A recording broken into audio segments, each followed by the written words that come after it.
22살, 평범한 대학교 3학년생이었던 그는 24살에 160만엔으로 주식을 시작해 2억엔까지 늘렸고 30살에는 무려 218억엔의 자산을 불립니다. 소프트뱅크 손정혜 회장이 그를 만찬에 초대해서 자산 관리를 맡겼지만 거절당했습니다. 주식에서 하루 만에 22억엔의 이득을 낸 그는 바로 일본에서 제이컵남으로 불리우는 주식 천재 코테가와 타카시입니다. 보통 주식의 신하면 워렌 버핏, 조지 소로스 혹은 고레카와 긴조가 떠오를 것입니다. 오늘 소개해드릴 주식 천재는 일본 거래권에서는 모르는 사람이 없는 전설적인 투자자입니다. 그의 이야기에 관해서는 2005년 도쿄증권거래소에서 일어났던 제이컴 주식 우발주 사건에서부터 시작해야 할 것 같네요.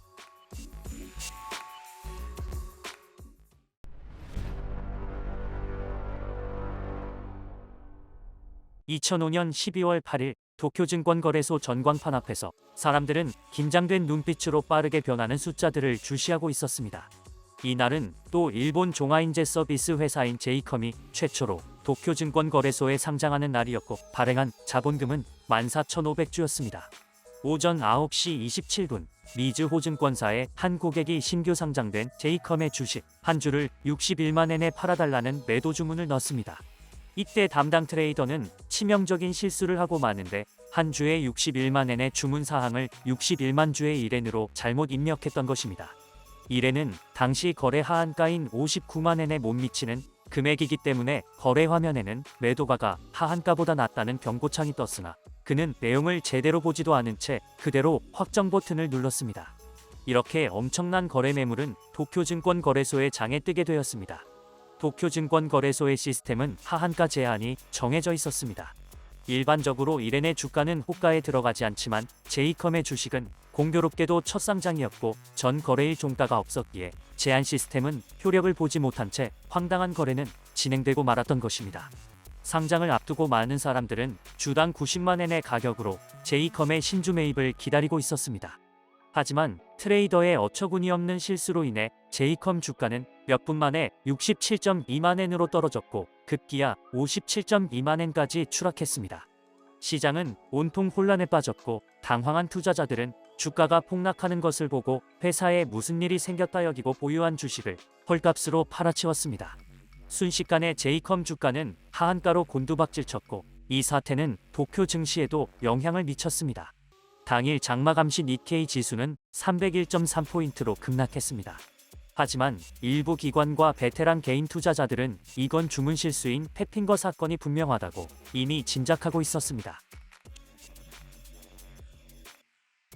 주문 실수가 발생한 지 1분 25초 만에 미즈호증권사의 트레이더는 자신의 심각한 실수를 인지하고 3번 연속 주문 철회를 요청했습니다. 하지만 이 주문 철회 요청은 도쿄증권거래소 호스트 컴퓨터가 프로그램 내 버그로 인해 철회 요청 명령을 인식하지 못한 채 거부당했습니다. 그는 재빨리 도쿄증권거래소에 전화해서 철회를 요청했으나 담당 직원은 정해진 절차를 밟아야 가능하다고 말했습니다.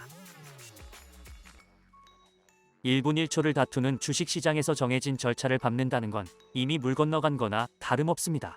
결국 제이컴의 오발행 주식은 16분 동안이나 거래되는 결과를 초래하고 말았습니다. 발등에 불이 떨어진 미즈호증권사 측은 손실을 감수하기 위해 제이컴의 주식을 대량으로 역매수하기 시작했고 이로 인해 당일 9시 43분 제이컴의 주가는 77.2만엔까지 올라왔습니다. 제이컴에서 발행한 주식은 14,500주인데 잘못 발행된 61만 주는 실제 발행한 주식의 42배가 넘는 규모였습니다. 즉 14,500주를 제외한 나머지 주식은 전부 유령 주식이 된 것입니다. 그럼 존재하지 않는 유령 주식은 어떻게 처리될까요? 일본 증권결제기구의 최종 결정으로 1주당 91.2만엔의 가격으로 강제 현금 지급이 결정되었습니다. 이 주가는 오발주 사건이 터지기 직전에 제이컴 주가였습니다. 한편 이번 사태를 면밀히 주시하고 있던 기관들과 베테랑 개인 투자자들은 이 대박의 기회를 그냥 놓칠 리가 없었습니다. 그들은 제이컴의 주식을 저점으로 대량 매입하기 시작했습니다. 하지만 기관들은 여론과 정부의 압박 속에서 얼마 못 가 이익을 반환하겠다는 의사를 밝히고 맙니다. 그중 일부 증권 및 펀드사들은 무상 증여를 주장하면서 직접 돈을 반환할 수 없다고 하자 일본증권협회의 제안에 따라 그 돈은 향후 대형 증권시장 사고나 인프라 정비에 쓸 수 있도록 증권시장 기반 정비 기금으로 기부, 조성되었습니다. 이런 조치에도 미즈호증권은 여전히 수백억에 달하는 손실에 직면해 있었고, 이는 미즈호증권 전년 이익보다 많은 금액이었습니다.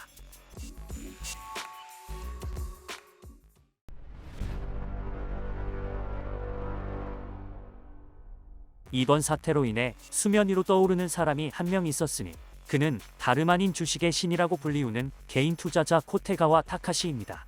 개인 투자자들은 단지 대량 보유 보고서에 서명만 하면 합법적으로 이익을 보유할 수 있었기에 정부에서는 이들에게 어떤 압박도 가하지 못했습니다. 주식을 대량으로 보유한 사람의 이름은 대주주 명부에 오르게 됩니다. 코테가와 타카시는 불과 16분 만에 제이컴 주식 7,100주를 사들입니다. 이어서 주가 77.2만엔일 때 1,100주를 팔고 6,000주는 나중에 주당 91.2만엔 가격으로 청산합니다. 이 단타로 그는 무려 22억엔의 순이익을 달성하면서 일본 금융사에서 1거래액이 가장 높은 개인 투자자로 이름을 알리게 되고 제이컴남이라는 별명도 얻게 됩니다.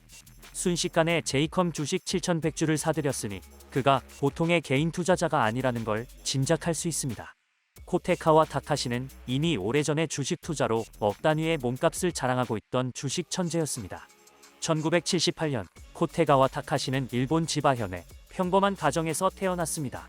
어려서부터 내성적인 그는 사람들과 어울리는 것을 싫어했고 괜찮은 학업 성적 이외에는 별로 내세울 것 없는 평범한 학생이었습니다. 대학 시절 도쿄로 이사했고 도쿄의 한 사립대학 법학부에 들어갔습니다. 그는 늘 혼자였고 수업이 끝난 후에는 근처 편의점에서 아르바이트를 하곤 했습니다. 쉬는 날에는 새방에 틀어박혀 책을 읽는 것이 전부였습니다. 하지만 이런 성격은 훗날 코테가와 타카시가 성공을 거두는데 한몫을 한 것 같습니다. 불필요한 사회관계망을 포기한 그는 더 많은 시간을 자신의 미래에 투자할 수 있었습니다. 대학교 3학년이 되자 주변 친구들은 너도 나도 취업의 전선에 뛰어들었지만 몇 년째 아르바이트 생활을 해온 그는 자신이 회사 생활을 하기에는 적합하지 않다고 판단을 했고 고심 끝에 안마사가 되기로 했습니다. 그는 이 목표를 향해 열심히 노력했습니다. 그러다 어느 날 서점에서 우연히 어느 투자자의 회상이라는 책을 보게 되고 그는 투자의 새로운 세계와 접하게 되었습니다. 아르바이트로 모은 돈 160만엔을 가지고 주식시장에 발을 들여놓기 시작했습니다. 2000년에서 2004년 사이 일본에서 가장 인기 있는 온라인 포럼인 투채널에서 BNF라는 닉네임으로 매일 거래일지를 올렸습니다. BNF는 그가 좋아하는 미국 주식 투자가 빅터 니더호퍼의 이니셜이었습니다. 투채널의 네티즌들은 날이 갈수록 BNF의 일일 거래이익이 일반 사무직의 평균 연수입을 초과한다는 것을 알게 되면서 일부 시기자들은 그를 공격하기 시작했습니다. 2004년 이후 BNF 닉네임은 더 이상 투채널에서 볼 수 없게 되었습니다. 2005년 12월 8일 미즈호 주문 실수 사건이 터지고 나서야 사람들은 투채널에서 활동하던 BNF가 주식 천재 코테가와 타카시라는 것을 알게 됩니다. 그때 그는 이미 주식시장에서 일반인들은 상상하지 못할 정도의 큰 액수를 굴리고 있었습니다. 2000년 160만엔으로 주식 시작, 2001년 총자산 6,100만엔, 2002년 9,600만엔을 돌파, 2004년 11억 5천만엔까지 도달. 미즈호 주문 실수 사건으로부터 3년이 지난 후 코테가와 타카시의 총자산은 218억엔에 다다랐습니다. 같은 시간대 일본 증시의 대표적 종합주가지수를 나타내는 니케이 지수는 2000년 19,000에서 2003년 7에서 8,000까지 떨어졌고 2007년 다시 17,000으로 올라갔습니다. 여기서 알 수 있듯이 코테가와 타카시는 결코 강세장에 의존하지 않고 자신의 천부적인 재능과 기교에 의해 부를 축적했다는 것을 알 수 있습니다. 개인 투자자가 이 정도의 경지까지 올랐다는 건 주식의 신이라는 말밖에 형용이 안 되네요. 2008년 일본의 한 프로그램에서 코테가와 타카시의 일상을 촬영했는데 그의 일상은 매우 소박하고 단조로웠습니다. 아침 7시 30분에 일어난 후 9시 전에 작업실에 있는 컴퓨터 앞에 앉아서 개장을 기다립니다. 오전 내내 그는 모니터에서 눈을 떼지 않습니다. 매일 거래되는 자금은 수백억에 달하고 하루에 수천만 버는 건 일상이었습니다. 점심은 매일 컵라면이 전부였습니다. 많이 먹으면 졸려서 거래에 영향을 주기에 컵라면이 제일 좋다고 했습니다. 2008년 인터뷰 당시 여자친구는 없었고 담배와 술은 하지 않으며 오락 유흥 등 장소에도 일체 가지 않는다고 했습니다. 주말이나 일하지 않는 시간에는 집에 머물러서 책을 읽거나 게임, 산책이 전부였습니다. 외출 시 가지고 다니는 현금은 2, 3만 엔 정도인데 첫 번째는 정말 살 것이 없고 두 번째는 많은 양의 현금에 노출되면 주식시장에서 판단이 흐려질까봐 자제한다고 했습니다. 돈을 벌고 나서 부모님을 위해 3층짜리 대저택을 구입했고 2008년 인터뷰 시 그는 부모님과 함께 이 저택에서 살고 있었습니다. 아버지 생신 때 차 한 대를 선물하였지만 본인은 여전히 지하철을 타고 다닌다고 하였습니다. 2008년 전후 그는 부동산 투자를 시작했습니다. 아키하바라역 앞에 지상 10층 지하 1층 상업 빌딩을 90억엔에 구입했고 이후로도 도쿄 중심가의 빌딩을 계속 매입하여 현금으로만 매입한 빌딩이 2018년까지 7채 정도로 알려져 있습니다. 이 건물들에서 나오는 월세를 통해 수입을 얻고 있으며 주식 투자 자금도 마련하고 있다고 합니다. 2013년에는 시부야에 있는 새 건물을 매입했습니다.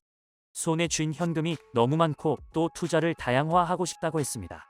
일본의 유명한 사회자 히사미 히로시와는 그와의 인터뷰에서 모니터에 찍힌 막대한 거래 자금을 보면서 입을 다물지 못했습니다.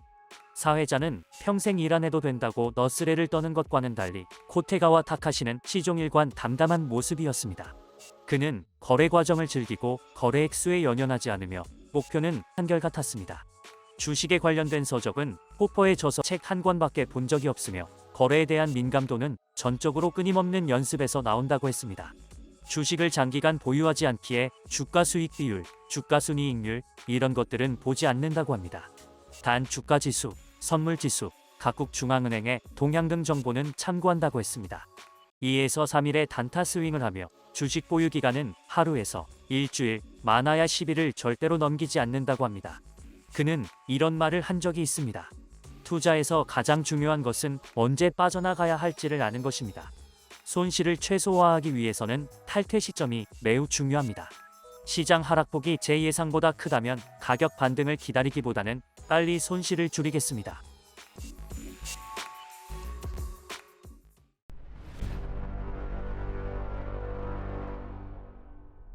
(2008년) 몇 번의 TV 인터뷰를 끝으로 코테가와 타카시는 대중들의 시야에서 완전히 사라졌습니다.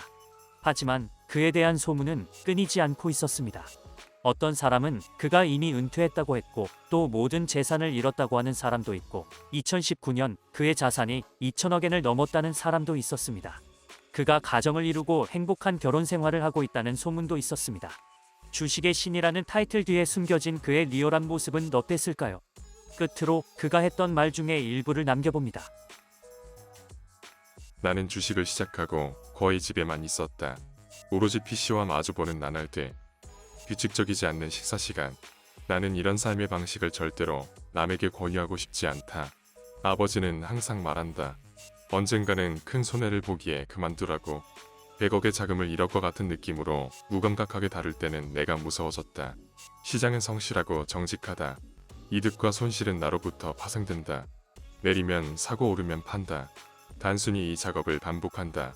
기업 실적, 증권방송, 남의 의견 일치 안 보고 안 듣는다. 보고 듣는 건 오로지 주가가 움직이고 있는 모니터뿐이다. 장이 끝나고 나면 모든 힘이 빠진다. 나의 정신적 소모는 어떤 것과 비교할 수 없을 정도로 굉장하다. 애초부터 주식을 모르는 것이 좋았을지도 모른다. 나는 주식을 하는 것이 정말로 괴롭다.